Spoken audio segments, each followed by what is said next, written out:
விஜய் டிவில ஒளிபரப்பாகிட்டு வர பாக்யலட்சுமி சீரியல் கூடிய விரைவில் முடிவடைய இருக்கு. இதையடுத்து என்ன நடக்க போகுது என்ற வீடியோவும் வெளியாக இருக்கு. அதுல யாரும் எதிர்பார்க்காத சம்பவமான இனியா திருமணம் நடக்க இருக்கு. அந்த திருமண ஃபங்க்ஷன்ல கோபி அண்ட் செடியர் 2 பேருமே கோட் ஷூட்ல கெத்தா வளம் வராங்க. அதே மாதிரி பாக்கியாவுடைய பசங்க எல்லாருமே அவங்களுடைய வாழ்க்கையில செட்டில் ஆயிட்டாங்க. இனியா மட்டும் காலேஜ் படிச்சுட்டு இருந்தாங்க. அப்போ செல்வியோடைய மகனை காதலிச்சாங்க. இவங்களுடைய காதல் விஷயம் குடும்பத்துல தெரிய வர பெரிய பிரச்சனையும் வெடிச்சது. இப்போ இனியா பாக்கியோட பேச்சை கேட்டு படிப்பை சிறப்பா முடிச்சு ரிப்போர்ட்டர் வேலைக்கும் போயிட்டாங்க. அடுத்ததா பாக்கியோட ரெஸ்டாரண்ட்டை விலைக்கு கேட்டு சுதாகர் என்ற பிசினஸ் மேன் என்ட்ரி கொடுத்திருக்காரு. அவர்கிட்ட பாக்கியா ரெஸ்டாரண்ட்டை கொடுக்க முடியாதுன்னு சொல்லிட்டாங்க. இதனால கோபியை வச்சு ரெஸ்டாரண்ட்டை வாங்குறதுக்கு முயற்சி செய்ய பிளான் போட்டிருக்காரு. இந்நிலையில தான் இந்த சீரியல்ல இன்னும் சில எதிர்பாராத சம்பவங்கள் நடக்கிறதுக்கு. அதாவது இன்றைய எபிசோட்ல இனியாவுக்கு விரைவில் திருமணம் செய்ய இருக்காங்க. அதற்கான ஏற்பாடையும் செய்யணும்னு ஈஸ்வரி கோபி கிட்ட சொல்லிட்டு இருக்காங்க.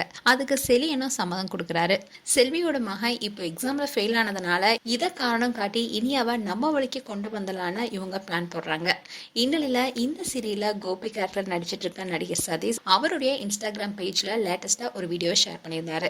அதுல கோபி அண்ட் செலியன் 2 பேரும் திருமண மண்டபத்துல கோட் ஷூட்ல இருக்காங்க. அதுக்கப்புறமா வேட்டி சட்டையில இருக்காங்க. இதனால இது இனியாவுடைய திருமண ஷூட்டிங்கா தான் இருக்கும்னு எதிர்பார்க்கப்படுது. அதோட பாக்கியா கேரக்டர் நடிச்சிட்டு வர சுஜித்ரா கோபி அண்ட் பாக்கியா 2 பேரும் ஒன்னா மாலையோட இருக்கிற போட்டோவை ஷேர் பண்ணியிருக்காங்க.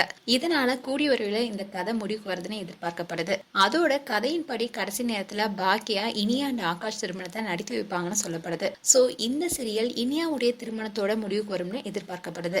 மேலும் பாக்யலட்சுமி சீரியல் குறித்து உங்களுடைய கருத்துக்களை கமெண்ட் செக்ஷன்ல சொல்லுங்க. இது போன்ற வீடியோஸை பார்க்க நியூஸ் தமிழ் கிட்ஸ் சேனலை சப்ஸ்கிரைப் பண்ணுங்க. மறக்காம நோட்டிபிகேஷன் பட்டனை கிளிக் பண்ணுங்க.